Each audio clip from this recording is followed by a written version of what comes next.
Hello, my name is Ximena Ramos Salas, and I'm the Managing Director of Obesity Canada. Thank you for joining this webinar today.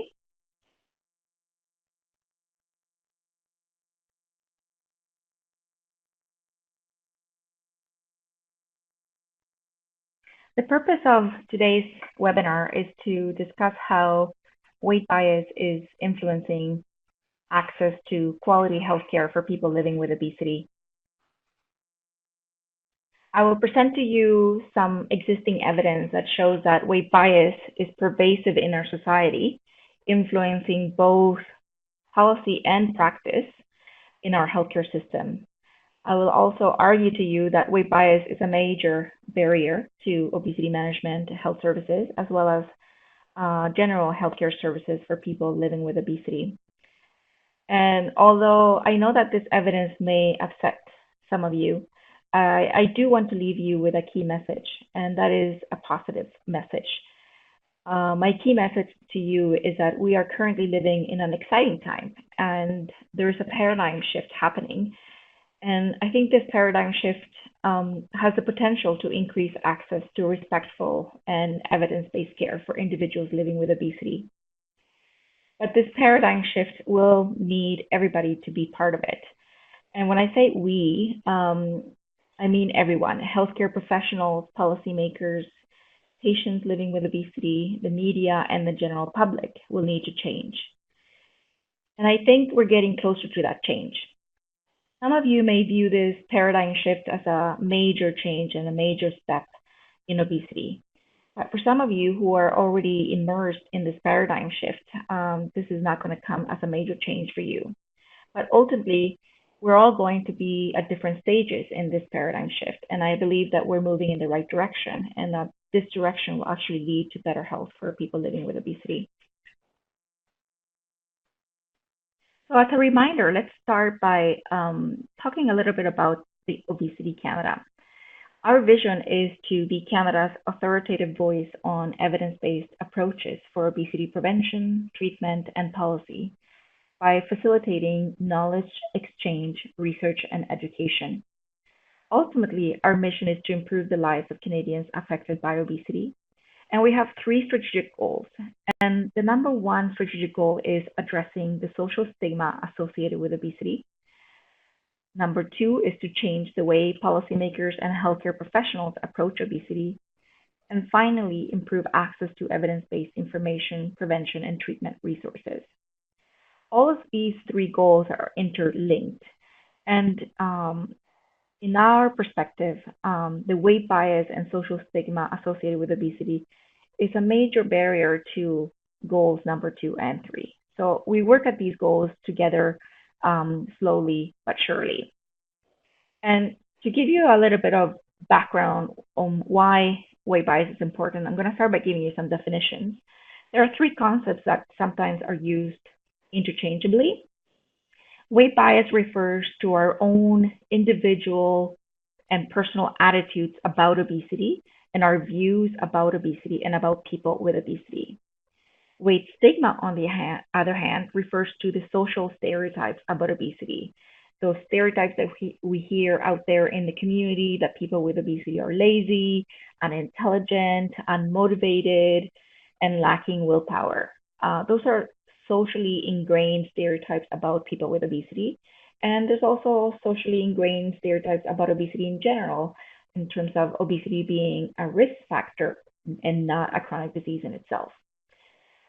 Weight-based discrimination, on the other hand, is when we act on our personal biases and the social stereotypes about obesity and act in a discriminatory way against people with obesity. This can include verbal, physical, and relational abuse.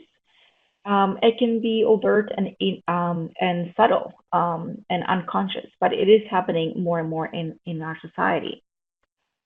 And if you look at the data from the Rudd Center for Food Policy and Obesity, you can see that weight bias and weight-based discrimination is rampant in our schools, workplaces, and the healthcare system. And you can see some of this data here showing that 63% of Children with obesity face a higher chance of being bullied in schools. 54% of adults with obesity report being stigmatized by their coworkers. 54%, 64% of adults with obesity report experiencing weight bias from healthcare professionals. And when you look at the media and the images and the portrayal of people with obesity, you can see that 72% of images and 77% of videos tend to stigmatize people with obesity. So what are the consequences of weight bias? So this model that you see in front of you is a theoretical model. And there's substantial evidence behind this model, indicating that weight bias and obesity stigma can have serious implications for individuals' health and well-being, as well as for overall population health. So at the individual level, weight bias can cause psychosocial disorders such as negative body image, eating disorders, depression, and even suicidal thoughts and acts. It can also have counterintuitive effects on health-promoting behaviors. For example, when a person experiences shaming and blaming for their weight, they can internalize these feelings, making them feel bad about themselves and their bodies. Individuals can in turn avoid physical activity or healthy eating behaviors or other health-promoting activities for fear of being shamed for their weight in public. So in other words, shaming someone and making them feel bad about their bodies and themselves is not helpful at all. Weight bias can actually increase stress levels, and that can increase risk for obesity. But for the purpose of the presentation today, a key impact of weight bias is on the quality of healthcare that individuals receive. We have studies to show that healthcare professionals will spend less time with individuals with obesity, and in some cases will use less screening processes to diagnose diseases in patients with obesity. This can lead to patients having undiagnosed diseases and disorders, which can ultimately increase their risk for other serious illnesses and increase the risk for mortality. And then on the other side of this graphic, you see the impact at the population level. Weight bias and stigma can impact both health and social outcomes. For example, when individuals with obesity are discriminated against in the workplace, that will have an effect on their social outcomes. Or when teachers have lower expectations from children with obesity because of social stereotypes that individuals with obesity are lazy, unintelligent, and lacking self-control. Lower expectations for children can certainly set up children for fewer opportunities and ultimately affect their life chances. So this can increase social inequalities as well as health inequalities. Another way that weight bias can impact population health outcomes is that it can lead to the oversimplification of obesity. In other words, weight bias attitudes and social stereotypes of obesity can lead to ineffective solutions and practices. Ultimately, what this theoretical model of weight bias shows is that weight bias is bad for individuals living with obesity as well as for society as a whole. So how does stigma operate? Stigma can operate at many levels. It can be overt and direct, for example, when we explicitly express our biases against people with obesity through verbal and physical abuse or through discriminatory practices. But stigma can also be indirectly. For example, when we don't question social stereotypes about obesity, or when we don't question fat jokes, for example. This type of implicit weight bias is important to challenge. We can all become more aware of our own biases by critically reflecting on how we perceive obesity and people living with obesity. But stigma can also work at the structural level. And today we're going to focus on our discussion on structural and indirect factors that enact weight bias attitudes and beliefs and obesity stigma. So structural stigma refers to the practices and policies that may disadvantage people with obesity. And the question is really, how does weight bias impact at the structural level policies and access to obesity care or quality of healthcare in general for people living with obesity? First, I want us to think about what obesity is. So what is our current scientific and medical understanding of obesity? Let's start by defining obesity so that we all understand what we're talking about. When Obesity Canada talks about obesity, we're referring to obesity as a chronic disease. To be clear, obesity is a chronic disease characterized by abnormal or excessive fat accumulation that impairs health. And the key word in this slide and in this definition is health impairment, right? Obesity Canada does not define obesity solely on body size or weight, but rather we use a more functional definition based on health outcomes. This means that a person may be able to live in a larger body or have excess weight and not have obesity. If a person's weight or excess abnormal adiposity does not impair a person's health, then that person does not have obesity. Secondly, obesity is a chronic disease that also contributes to other chronic diseases such as diabetes, high blood pressure, heart disease, stroke, arthritis, cancer, and other health problems. There are many comorbidities associated with obesity, the disease. Again, to clarify, I'm talking about obesity, not body size or weight alone. And as we discussed earlier, obesity is associated with pervasive social stigma. This is in part because we live in a society that values thinness and places a lot of incorrect assumptions about weight and size and health. However, for Obesity Canada, we recognize that weight bias also affects people living with obesity in very negative ways. For example, we have substantial evidence to suggest that people living with obesity experience discrimination in the workforce. And as well, people with obesity receive fewer promotions and earn lower salaries, for example, in the workforce. But from a healthcare perspective, weight bias is a concern because it can increase risk for morbidity and mortality. And we have decades of research to show that in a number of studies that healthcare professionals endorse stereotypes and negative attitudes about patients living with obesity. There is strong evidence that patients with obesity perceive biased treatment in the healthcare system. Furthermore, there is substantial evidence documented that weight bias may negatively affect healthcare professionals' weight management practices. Overall, all the evidence suggests that patients with obesity are vulnerable to weight bias in the healthcare setting, which may impact morbidity and mortality. So to be clear, Obesity Canada is not the only organization in the world that recognizes that obesity is a chronic disease. In fact, the World Health Organization recognized obesity as a chronic disease in 1948 in the first ICD code. And there is now overwhelming consensus in the medical and scientific communities that obesity is a chronic disease that deserves to be treated as seriously as any other chronic disease. This is why on World Obesity Day, all of our organizations working in obesity are sending government and the general public clear messages that obesity needs to be recognized and treated as a chronic disease and that weight bias needs to be addressed. And just like any other chronic disease, patients who have obesity should have access to evidence-based treatment. There are many evidence-based treatments available for individuals with obesity. And it is important to note that obesity is a heterogeneous disease, meaning that people will develop obesity for many different reasons. Hence, treatments need to address the root causes for obesity. And not all treatments will work for every single person. It is up to the patient in collaboration with their healthcare providers to determine what treatment course works best for them. Obesity Canada does not endorse any particular treatment, but advocates for a variety of treatments to be available for patients living with obesity. Just like we have many treatments for options for diabetes or heart disease, patients with obesity need to have multiple options. Unfortunately, as I will show you next, there is very little access to these treatments. This is mainly because these treatments are not covered by public or private payers in Canada. I will present to you some reasons why we think there is a lack of coverage of obesity treatment in Canada. And you may hear sometimes out there comments from the general public or policymakers or healthcare professionals saying that Canadians with obesity are not motivated to manage their disease. Well, Obesity Canada data would argue the opposite. The problem is not that people with obesity lack willpower or motivation to manage their disease.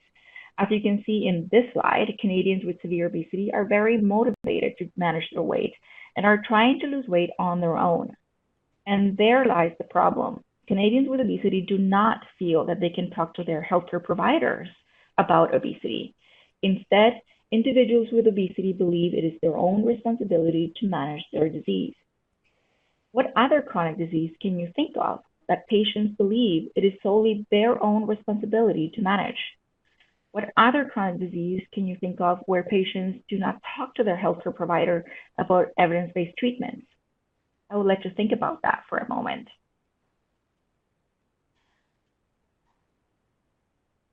So to answer the question about whether Canadian obesity policies reflect the current scientific narrative and the medical understanding of obesity as a chronic disease, Obesity Canada conducted a study to measure the level of access to evidence-based treatments in Canada.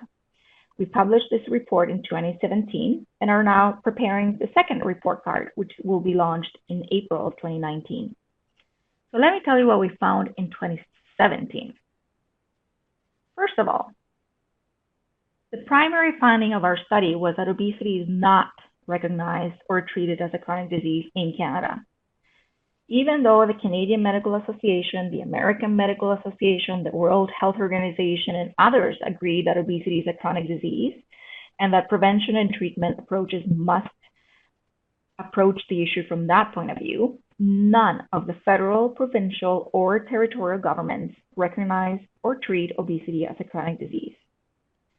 This is a fundamental disconnect between obesity science, patients' lived experiences with obesity, and obesity policies in Canada. The current obesity narrative in Canada is that obesity is a lifestyle risk factor, not a chronic disease in itself. And this includes the private sector as well. We surveyed 19 insurance companies representing 99% of the private insurance market in Canada. And of the 11 companies that responded to our survey, only 4 said that they consider obesity a chronic disease. And as I will show you in the next few slides, this lack of understanding and recognition of obesity as a chronic disease has a negative trickle-down effect on access to obesity treatment.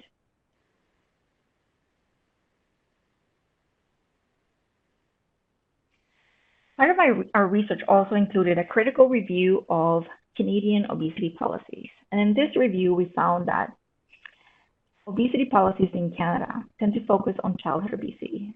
And these policies allow for the positioning of obesity prevention policies and silences the needs of adults living with obesity, as well as the need for obesity management strategies. In addition, the simplification of obesity as a healthy eating and exercise issue contributes to the belief that obesity can be prevented mainly through individual behaviors. And that belief is a fundamental driver of weight bias attitudes because it ignores all the other factors that impact obesity. We also found that although obesity is framed as a social problem, most of the interventions are aimed at individuals, reinforcing the individual responsibility narrative.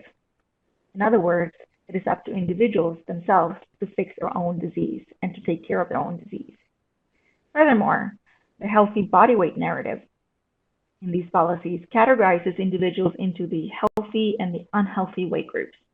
This results in labeling of individuals according to their weight or size, and this can also lead to weight bias. And as I stated before, none of these policies recognize obesity as a chronic disease. Obesity is seen as a risk factor and not as a chronic disease in itself. And since obesity is not seen as a chronic disease, the policy implication is that there is no need for comprehensive prevention and management strategies to address it. This narrative is at odds with the clinical and scientific narratives of obesity that stipulate that obesity is a chronic disease and requires long-term support and interventions. I also found that none of these policies actually address weight bias and obesity stigma in a significant way. So let's talk about how that current obesity narrative affects access to care for people living with obesity. Let's start by looking at how many physicians there are in Canada who have been trained and certified in obesity management. As you can see from this slide, the American Board of Medicine administers a comprehensive exam that Canadian physicians can take to demonstrate their understanding of the diagnosis and treatment of obesity. And so far, in 2017, we had about 40 Canadian doctors out of 80,000 physicians in Canada who have completed the certification through the American Board of Medicine. So what does this mean to patients living with obesity? Well, it means that it is very difficult for them to find a physician that understands obesity in a comprehensive way. And you may ask, but Ximena, obviously medical schools must be teaching their students about obesity. My answer to that is no. Medical schools, like any other health professional schools and programs, including nursing, dietetics, kinesiology, etc., do not include obesity in their curricula. This is in part because obesity is not recognized as a chronic disease in the healthcare system. The reality is that many health professionals are graduating from their degrees without having had any training on obesity. This is why Obesity Canada offers postgraduate courses for healthcare professionals who have an interest in learning more about obesity. And if you talk about access to evidence-based treatments, we found that obesity is not recognized as a chronic disease in the healthcare system, and we found that healthcare professionals do not receive training on obesity. The question is, what kind of health services are available to people with obesity through the public healthcare system? And one of the basic treatments for obesity or any other chronic disease includes behavioral interventions and interdisciplinary care.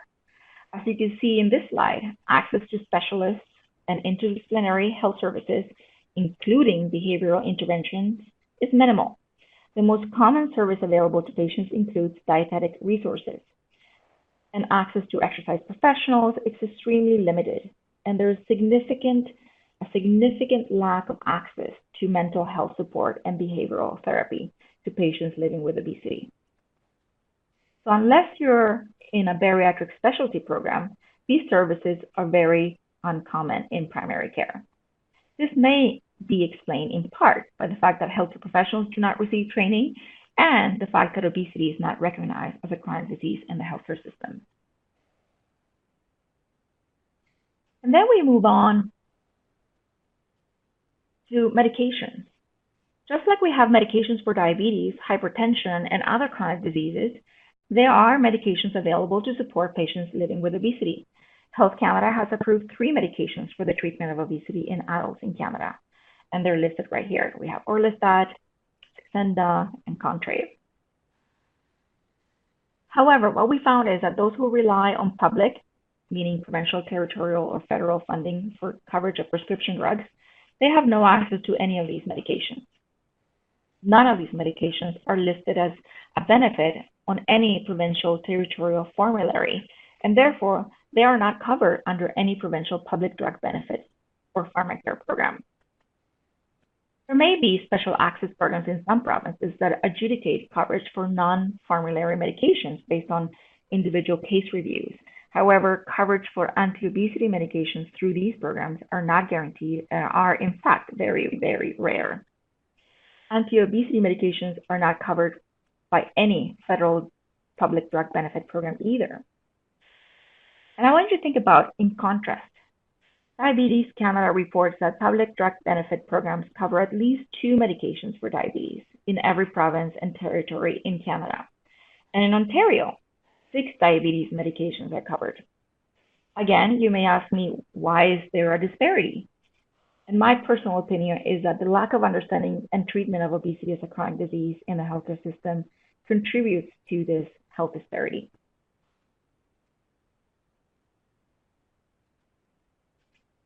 We also looked at the coverage for anti-obesity medications through private payers.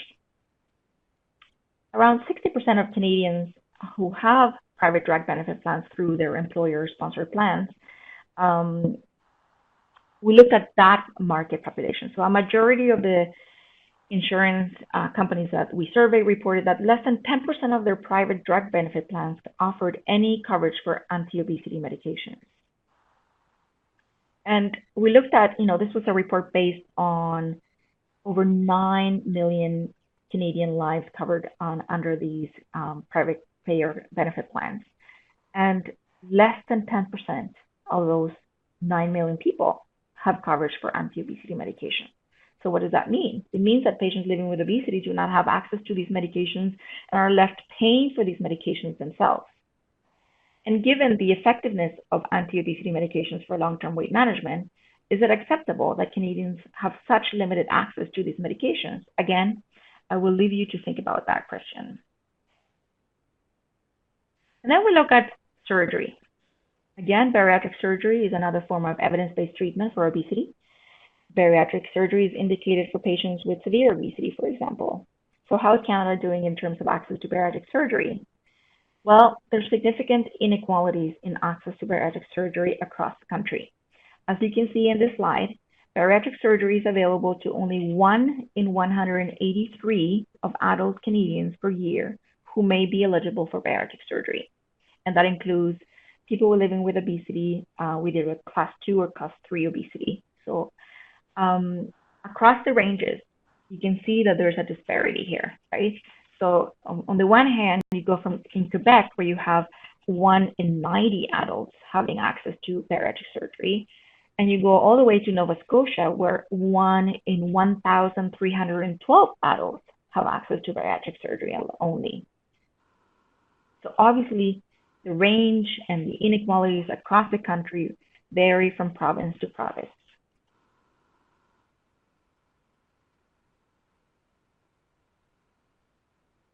Now, the limited resources for bariatric surgery and the increasing number of referrals have led to unacceptable wait times as well. If you look at this slide, a significant proportion of the wait time is experienced by patients referred to bariatric surgery happens between referral and consultation with a specialist. Patients in most provinces wait for 2 years or more, and the wait can be as long as 4 to 5 years. Typically, wait times between consultation with a specialist and surgery is 6 to 12 months. But wait times can significantly vary from one province to the next, as you can see in this slide. So basically, what can we conclude from this? Wait times for bariatric surgery in Canada are the longest of any surgically treatable condition. There is significant risk of patients dying while waiting for bariatric surgery, and current access to bariatric surgery and wait times for bariatric surgery in Canada are just completely unacceptable. What do people with obesity say about this? In my research, I interviewed many patients living with obesity and talked about how they experience the current obesity narrative in Canada. And they told me that the Canadian obesity narrative is overly simplistic and does not represent their realities. Also, they felt that the current obesity narrative puts the blame on the individuals living with obesity, which can be stigmatizing, and that the current obesity narrative in Canada tends to be too much focused on weight and BMI, and sometimes these weight goals and BMI goals are unrealistic for people living with obesity. So here's a few quotes from some of the participants that I discussed this with. These quotes will highlight how the simplistic narrative of obesity is not helpful living with obesity, and it does not reflect their realities. I'm going to read this comment for you. It's simple: eat less, move more. When I deconstruct this message, it says to me that public health professionals believe I did this to myself, so they don't need to help me find evidence-based treatment. And here's another comment. The eat less, move more message makes it sound really simple, doesn't it? But my journey has not been simple. It has been difficult for me. Every day is difficult.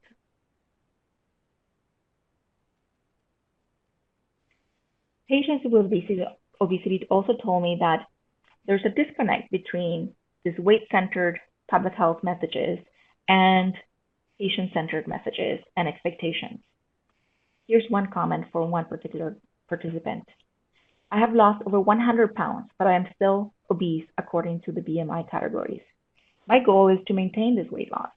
Based on what I am doing now, I cannot eat less and I cannot exercise more. So I will never achieve the healthy weight range promoted through public health campaigns. I am at my best weight and I need to accept that.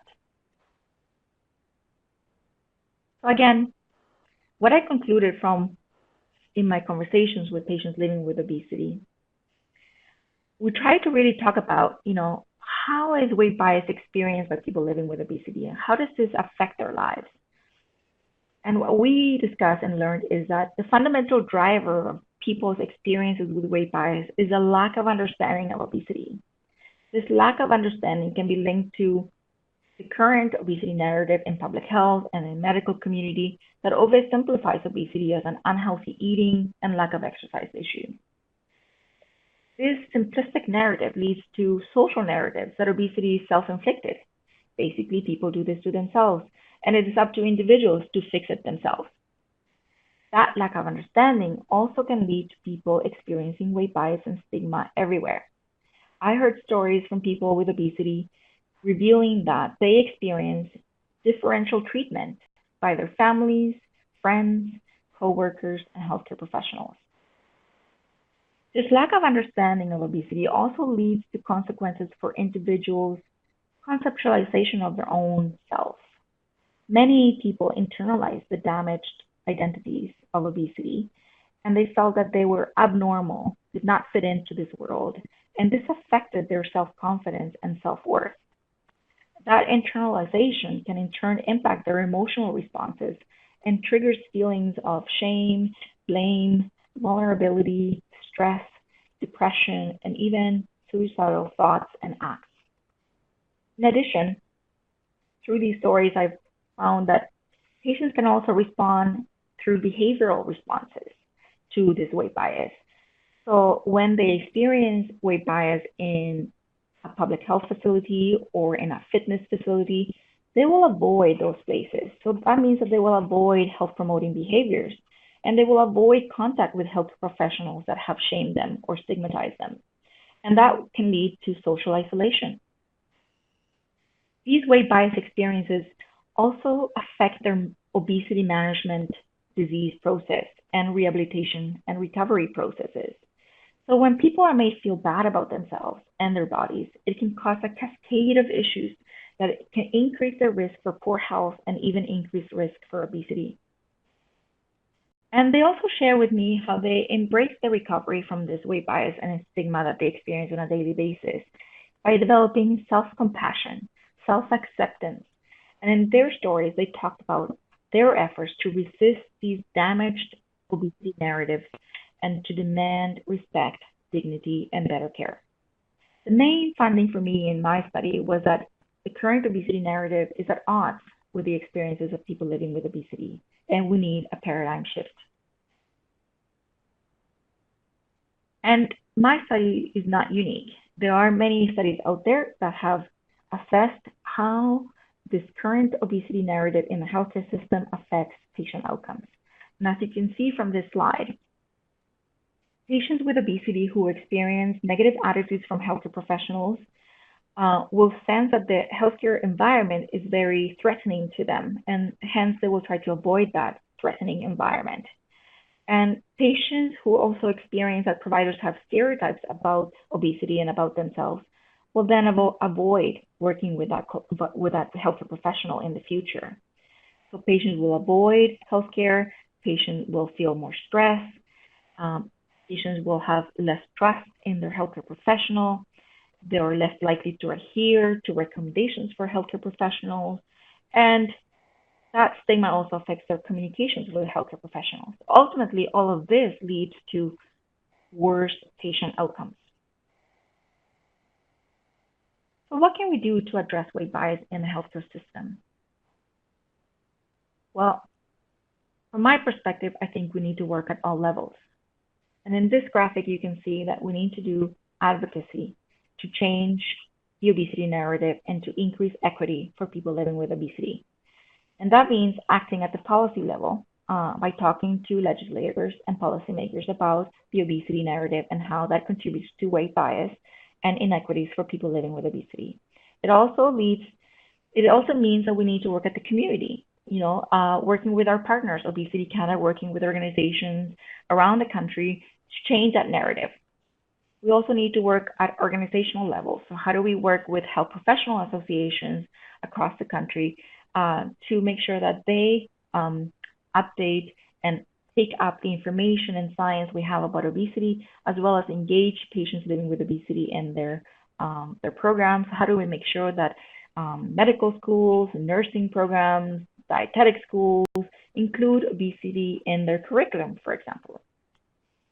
And it also means that we can work at the individual level and interpersonal level. So I believe we all have some responsibility to make sure that we talk to our families, our friends, and use our own social networks to talk about this narrative and to change this narrative and to talk about how this current narrative affects the equality for people living with obesity.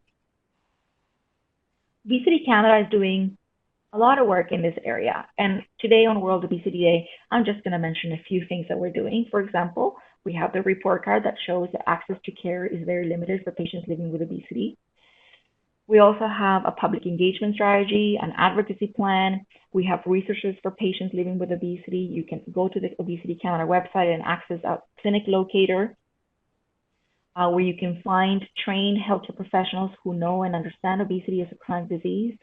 We have self-advocacy tools on our website, messages for you to talk to your government, legislators, and policymakers to talk about obesity being recognized as a chronic disease across the country. We also have tools and resources for healthcare professionals. We're currently working on the next edition of the Canadian Clinical Practice Guidelines for Obesity Management, and they will be released in 2019. Again, these guidelines are based on the current science and evidence we have about how to manage and prevent obesity. We also have patient tools to help people with obesity find evidence-based treatments.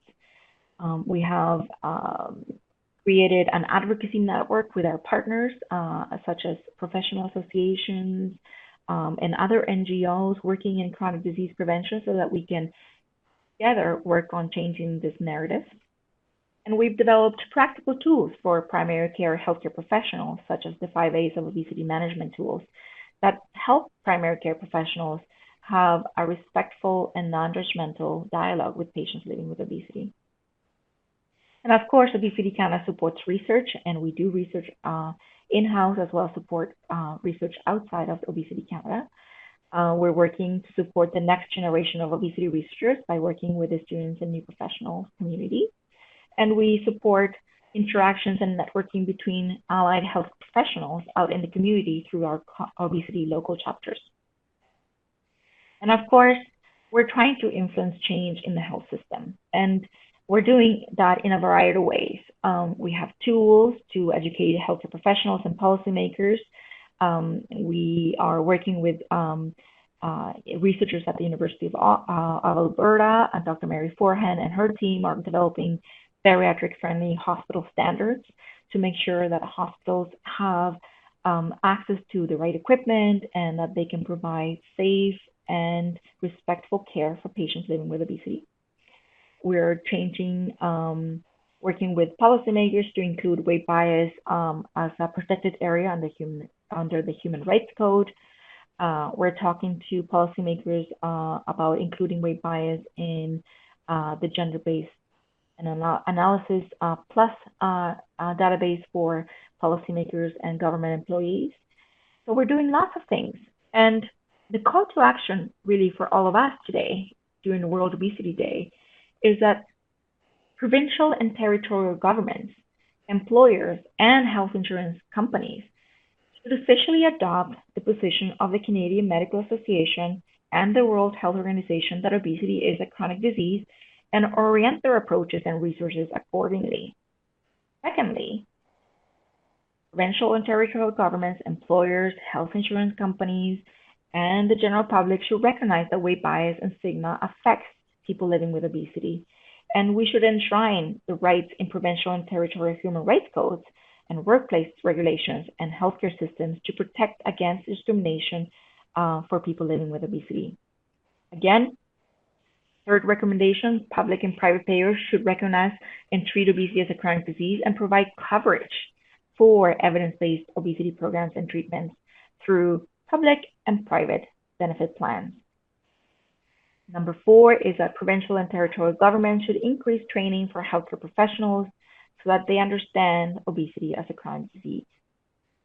Number 5 is that the availability of interdisciplinary teams should be available for people living with obesity. So we need to strengthen that capacity in the healthcare system to support more people living with obesity in the community. And finally, We should update the current clinical practice guidelines for the management and treatment of obesity in adults so that we can better provide more tools for healthcare professionals to better support their patients in the community. So all of this to say is that really we need to, one, recognize that weight bias and stigma impacts individual and population health outcomes. We need to monitor the impact of weight bias and obesity stigma at the population level, and we need to develop interventions to reduce weight bias and obesity stigma at the population level. And you can see here a link to a briefing note from the World Health Organization about the impact of weight bias and obesity stigma and considerations for public health policymakers. I mentioned the GBA plus policies and strategies. I think it's important for policymakers to question and challenge the individual responsibility messages that are out there, the eat less, move more messages, and really consider the complexity of obesity and people's lived experiences. Really try to engage persons living with obesity in the development of policies and change that healthy weight discourse that really doesn't align with the current lived experiences of people living with obesity. And rather than focusing healthy eating and exercise strategies solely to prevent obesity, because those strategies are helpful for population health in general and for the prevention of any chronic disease, these strategies should really be population health strategies and not necessarily positioned as obesity prevention strategies.